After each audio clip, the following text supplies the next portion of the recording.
Hey friends, welcome back to my channel. Let's just pretend like I didn't disappear for 5 months and pick up right where we left off, which is to always have a productive Monday. I just got back from a 4-day business trip in St. Louis, which was fantastic. I would love to share about it maybe in another video, but for now I am just kind of getting back in the swing of things. I pretty much have a habit of when I get home from being out of town, whether it's a vacation with the whole family or a ladies retreat by myself, I just have this energy to just get back in the swing of things when I get back. And I usually have a really productive first day back in routine. So that is what I'm planning to do today. I'm getting caught up on laundry. And now I need to make some yogurt. So I put a gallon of milk, this is our raw milk from Penny, in the Instant Pot and set it on the boil feature. And now I need it to cool down to somewhere between 100 and 110 degrees before I can add my yogurt culture.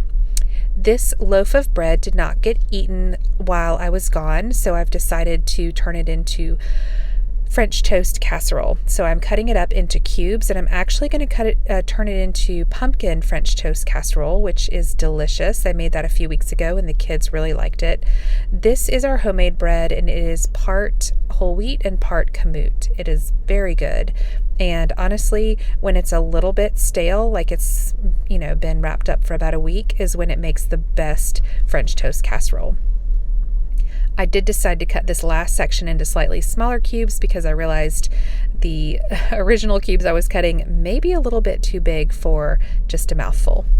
Then I realized that the pan that I was using was not quite deep enough for the egg mixture that we are going to whip up in just a few minutes. But first I spent about 20 or 30 minutes sitting at the island going through an old recipe notebook that I found in the back of my island cabinets. I've been in a bit of a dinner rut lately. I feel like I'm making maybe the same 5 or 6 recipes over and over. I mean, we do have the same meal matrix that we have had for years and years, really probably most of my parenting life. And that's okay. I mean, over the years, I have weeded out things that the kids don't like and things that we love. I am definitely in a season of life where I just assume make everyone pretty happy. But I will share more about that in a little while because it was a very productive time. Now my yogurt is ready to kind of skim the skin off the top, and I'm adding probably over half a cup of this yogurt culture from the yogurt I made a few weeks ago. I am mixing it in really well with the milk, and then it's going to go back on the yogurt setting in the Instant Pot for about 8 hours before it is ready to strain. This makes the best homemade yogurt. One of the recipes that I found in my notebook is like a slow cooker red wine Sunday ragu, and it calls for short ribs, which I actually had in the freezer. So I set those out to defrost, and I look forward to sharing that recipe with you. Now I am making up our egg mixture that will be poured over the top of our bread cubes for the French toast casserole. It calls for 8 eggs. I will link the whole recipe in the description below, but I follow it loosely. So it was 8 eggs and now about 2 cups of heavy cream, maybe 2/3 of this can of pumpkin. I'm sorry, I'm not precise. 2 tablespoons of sugar, a generous splash of vanilla, a 1/4 teaspoon of cinnamon, and then I grated some fresh nutmeg with the microplane into the batter. It called for maybe a quarter of a teaspoon, but obviously I did not measure. And then 2 generous pinches of salt. And then I'm just going to mix it up really well and pour it over the cubed bread. I normally just mix all of this up and bake it immediately. I might let it sit for 20 or 30 minutes, like while I prepare other things and let the oven preheat. But for the most part, I bake it the same hour or so that I prepare it. So I'm looking forward to seeing how it tastes when it's actually sat overnight. So here I'm just turning it over so that the bread cubes on the top end up getting just as soaked with the mixture as the cubes that were on the bottom. And then I think I'll do that one more time before I go to bed tonight so that it's ready to go in the oven in the morning and all of the bread has kind of been equally soaked in this egg mixture. It's going to be so good. Now I'm putting the rest of this pumpkin in the fridge so that I can use it for another recipe maybe later this week. I'm trying to do better at making sure I am utilizing everything in the fridge. And I will point that out in a little while when I decide on what I'm making for dinner. But for now, I want to get Charlie's dishes done. He is on dishes this week, but he goes to school during the day.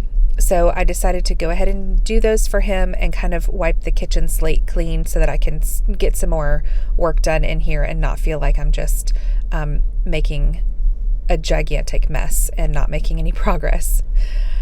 Now it is time to clean out the fridge since I've been gone for several days and I had left food in here for the kids and for Josh, and there were things in there that needed to be cleaned out even before I left. I made a lasagna for them and they only ate maybe a quarter of it or a tiny bit more than that. So I actually decided to put a fresh piece of foil on and then double wrap it in plastic and stick it in the freezer so we can have it for another dinner in a couple weeks. There was a lot left. I'm also cleaning these shelves as I clear each shelf off and make, I've got a nice big bowl of things that are going to go to the chickens when I'm finished. But I also found a box of spring mix. You can see it right there in the center. And I am going to use that to make a big loaded salad for dinner tonight, along with some bread, and I will show you that in another video because I would like to do a weekly video on what we're eating. I am changing how I am shopping and how I am managing my grocery budget, and I'm really looking forward to kind of sharing those changes with you and how it's going because I started last month. Right now, I am prepping the veggies for that slow cooker ragu that I was telling you about. I'm going to make it tomorrow, but that's going to make it that much easier because all the veggies are chopped and ready to go. So in the morning, I can sear that meat and get the rest of the sauce put together in the slow cooker and get it going so that it has all day to simmer on low in the slow cooker, and I'm super excited. I think it's going to smell amazing and I'm really excited to try it. I've never made ragu before. Now I'm putting laundry away in my newly organized, purged master closet. This closet is going to get a massive overhaul sometime in the next year or so, but we are working with what we've got for now. Our clothes are pretty minimalistic. Everything on that lower shelf, that's pretty much my entire wardrobe. And then we have 3 IKEA wardrobes. For the past 6.5 years, this wardrobe that I'm showing you right now used to be Charlie's. And so even though he shared a room with his big brother upstairs, all of his clothes stayed in our closet, and that just kept things pretty simple for when I was doing his laundry and he's getting dressed for school. But now he has fully moved into his own room because his big brother has gone off to college, and it was so nice to just purge all of these drawers and these cabinets and get everything much more functional and efficient. By this point, it is getting close to lunchtime. I've been up since 5:45 and I just needed a pick-me-up. So I decided to make some chocolate milk.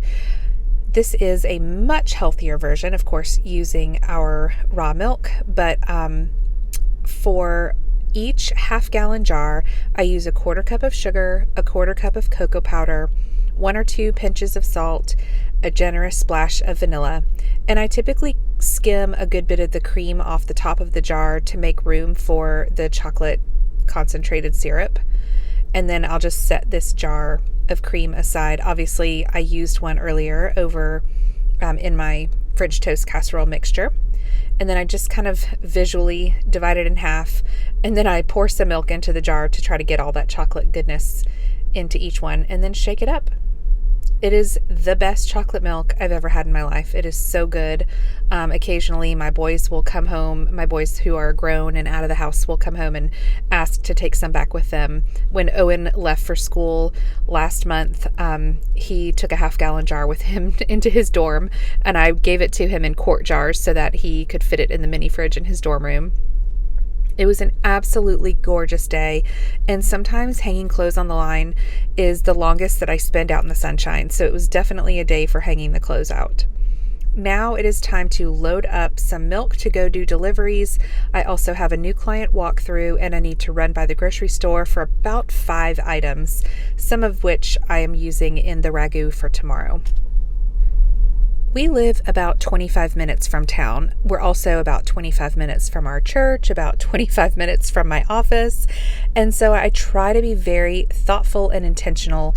When I'm going to town, I want to try to run as many errands and get all of my out of the house things checked off each time that I go to town. I also went ahead and got some bread dough started so it can be rising while I go run errands. I also took some diced chicken out of the freezer to defrost to go with dinner tonight. When I got home from running errands, it was already after 3, and so I went ahead and set Penny up to milk.